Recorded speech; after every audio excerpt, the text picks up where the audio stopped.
Bonjour à tous, j'espère que vous allez bien. Je vous présente aujourd'hui une vidéo concernant la maladie d'Alzheimer dans le cadre de l'UE 2.7 S4. Donc la maladie d'Alzheimer, c'est une maladie neurodégénérative chronique qui est provoquée par la mort progressive des neurones dans le cortex cérébral et qui est liée à des dépôts spécifiques de protéines dans le cerveau. Cette maladie débute typiquement par des difficultés de la mémoire récente, puis atteignant d'autres fonctions cognitives. Son évolution est irréversible, se fait en plusieurs années. Elle évolue vers un tableau de démence sévère avec une perte d'autonomie importante. Alors voyons maintenant les caractéristiques cliniques de la maladie d'Alzheimer. Donc, comme nous le savons maintenant, la maladie d'Alzheimer, c'est un prototype de la démence de type cortical avec un syndrome démentionnel, un syndrome amnésique, un syndrome aphaso-apraxo-agnosique et une atteinte des fonctions exécutives. Donc, voyons de plus près le syndrome démentionnel. Alors, la démence, c'est un syndrome défini par la présence simultanée des deux critères suivants. On a une altération durable d'une ou de plusieurs fonctions cognitives, telles que la mémoire, l'attention, le langage, l'agnosie, l'apraxie, le raisonnement, le jugement, etc. Ou alors, on a une altération des fonctions comportementales telles que la personnalité, l'affect, la régulation des conduites sociales, etc. Donc ici, on a des troubles qui sont suffisamment sévères pour entraîner une altération de l'autonomie dans la vie quotidienne de la personne. Alors, voyons le syndrome amnésique. Il est caractérisé par des difficultés de mémoire. C'est un symptôme précoce de la maladie d'Alzheimer. Il touche la mémoire épisodique, c'est-à-dire souvenir des événements personnels passés. Il prédomine initialement sur la mémoire antérograde, c'est-à-dire les faits récents, puis plus tardivement atteinte de la mémoire rétrograde. Physiologiquement, il y a une atteinte des régions temporales internes et hippocampiques. Donc concrètement, une personne atteinte du syndrome amnésique va avoir tendance à oublier des événements récents, peut aussi répéter plusieurs fois les mêmes questions, peut avoir tendance à oublier ses affaires telles que les clés, les lunettes, les papiers, etc. Va avoir tendance aussi à oublier des rendez-vous ou des anniversaires. Et cette personne va développer en fait des stratégies contre les oublis telles que post-it, agenda, liste de courses. Et va avoir des difficultés à se souvenir des nouvelles personnes rencontrées. Alors, voyons maintenant ce qu'on appelle le syndrome aphaso-apraxo-agnosique.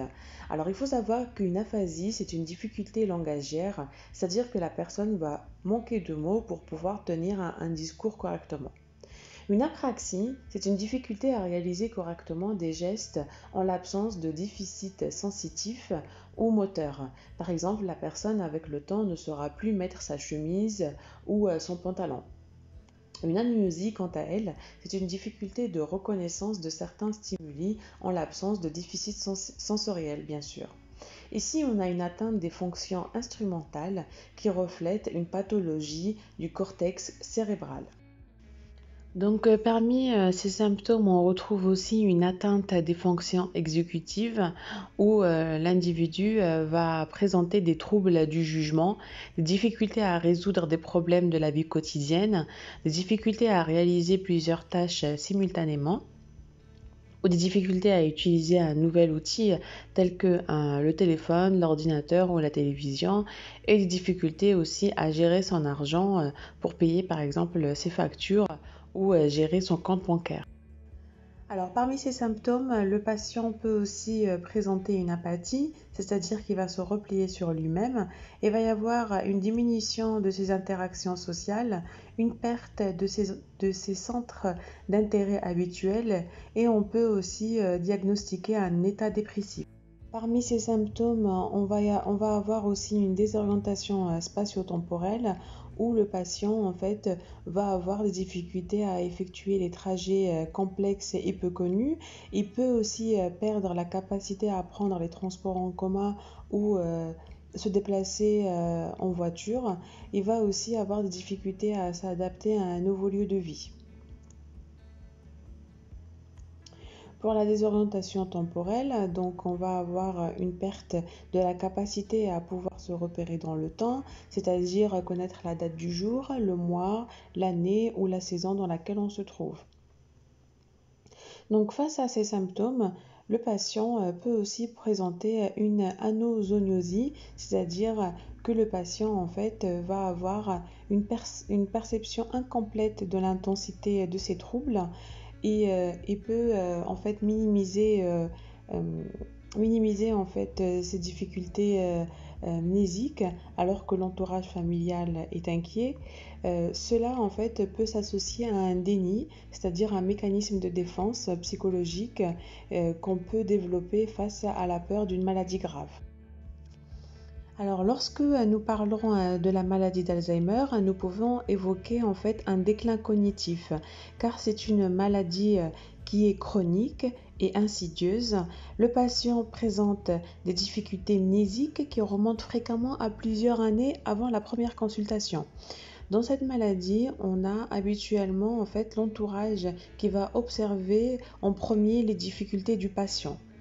Et le patient, quant à lui, il va en fait décrire avoir une moins bonne mémoire qu'un an auparavant.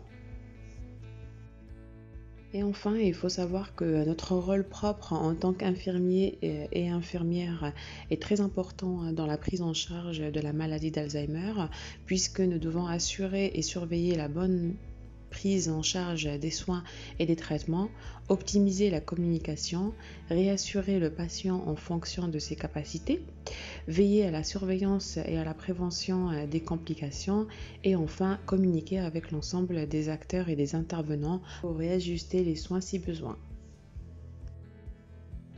Voilà, maintenant que vous en savez plus sur la maladie d'Alzheimer, je vous laisse avec le quiz qui va suivre pour tester vos connaissances.